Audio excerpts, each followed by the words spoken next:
এটা ইংল্যান্ড যদি আমি ধরে নিই, তাহলে এখানে এখানে একজন রানী আছে, ঠিক আছে? এই রানী টোটাল যিনি রানী এলিজাবেথ, ঠিক আছে?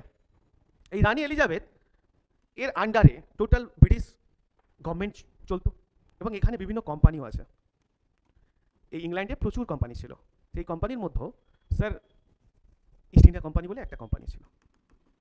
তাহলে আরও তো কোম্পানি আছে, কিন্তু ইস্ট ইন্ডিয়া কোম্পানিকে ইন্ডিয়াতে কেন ব্যবসার অধিকার দেওয়া হলো? এটাকেই বলে একচেটিয়া ব্যবসার অধিকার, যেটাকে বলে ট্রেড মনোপলি। সেটা কি না, ভারতবর্ষে ইংল্যান্ডে অনেক কোম্পানি ছিল, সে অনেক কোম্পানি কিন্তু ইন্ডিয়াতে এসে ব্যবসা বাণিজ্য করতে পারতো, কিন্তু 1600 সাল থেকে ইস্ট ইন্ডিয়া কোম্পানিকেই কেবলমাত্র রানী এলিজাবেথ ব্যবসার অধিকার দিয়েছিল। এগেইনস্টে কি দিয়েছিল বলো তো?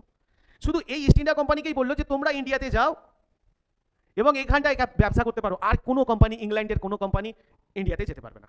এটাকেই বলা হয় ট্রেড মনোপলি, দ্যাটস মিন একচেটিয়া ব্যবসার অধিকার। ক্লিয়ার? এবার ব্যাপারটা হচ্ছে কি না, যখন ইন্ডিয়াতে ইস্ট ইন্ডিয়া কোম্পানি এইখানে আসলো, আসার পর বিজনেস শুরু করলো একচেটিয়া, আর অন্য কাউকে এই কোনো কোম্পানি এখানে আসতো না। কিন্তু এর এগেনস্টে ইস্ট ইন্ডিয়া কোম্পানি রানী এলিজাবেথকে কি দিচ্ছিল না, 4 লাখ ব্রিটিশ পাউন্ড পার ইয়ার। ভালো করে বোঝো। তাহলে রানী এলিজাবেথ যেমন ইস্ট ইন্ডিয়া কোম্পানিকে ট্রেড মনোপলি দিল, the right of trade monopoly, east India কোম্পানিকে রাইট অফ ট্রেড মনোপলি দিল, ঠিক আছে? এবং এটাকে ট্রেড মনোপলি দিল, তখন ইস্ট ইন্ডিয়া কোম্পানি রানী এলিজাবেথকে কি দিচ্ছে না, 4 লাখ